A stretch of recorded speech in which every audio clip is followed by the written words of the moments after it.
ফের রণক্ষেত্র শিক্ষাঙ্গন, সিটি কলেজে ধুন্ধুমার। টিএমসিপি বনাম টিএমসিপি। সিটি কলেজে তৃণমূলের দুই গোষ্ঠীর বিবাদ সর্বজন বিদিত। নির্বাচনের দিনক্ষণ এবং প্রক্রিয়া নিয়ে শিক্ষকদের বৈঠকের মাঝেই সোমবার ফের সংঘর্ষে জড়িয়ে পড়ে দুই গোষ্ঠী। দুই তরফেরই দাবি তারাই আসল তৃণমূল ছাত্র পরিষদ। এদিন ছাত্র সংসদ নির্বাচন প্রক্রিয়া নিয়ে বৈঠকে বসেন কলেজের অধ্যক্ষ এবং শিক্ষকরা। অভিযোগ, বৈঠক চলাকালীন ছাত্র সংসদের সাধারণ সম্পাদকের নেতৃত্বে টিএমসিপির সজল ঘোষ গোষ্ঠীর ছেলেরা অধ্যক্ষকে ঘেরাও করে। ভণ্ডুল হয়ে যায় বৈঠক।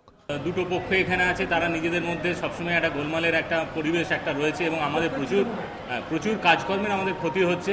অনবরত আমাদের এখানে এরকম ঘেরাও হচ্ছে। আমাদের একটা মিটিং আমাদের চলছিল, আমাদের একটা নির্বাচন একটা কমিটি আমাদের হয়েছে।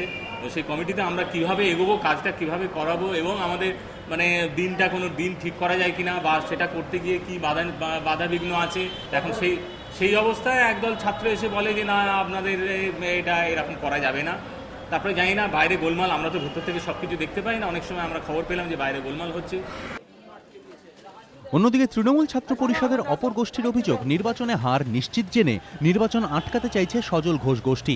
এরপরই ধুন্ধুমার সংঘর্ষ বাধে দুই গোষ্ঠীর মধ্যে। নিজেদের আসল টিএমসিপি বলে দাবি করা গোষ্ঠীর অভিযোগ, নব্য তৃণমূল সজল ঘোষের গোষ্ঠী সদ্য কংগ্রেস থেকে তৃণমূলে ভিড়েছে। তারা কলেজে নিজেদের আধিপত্য কায়েম করতেই বহিরাগতদের দিয়ে আদি টিএমসিপির লোকজনের ওপর হামলা চালাচ্ছে। এমনকি তাদের হাতে প্রহরিত হয়েছেন এক ছাত্রীও।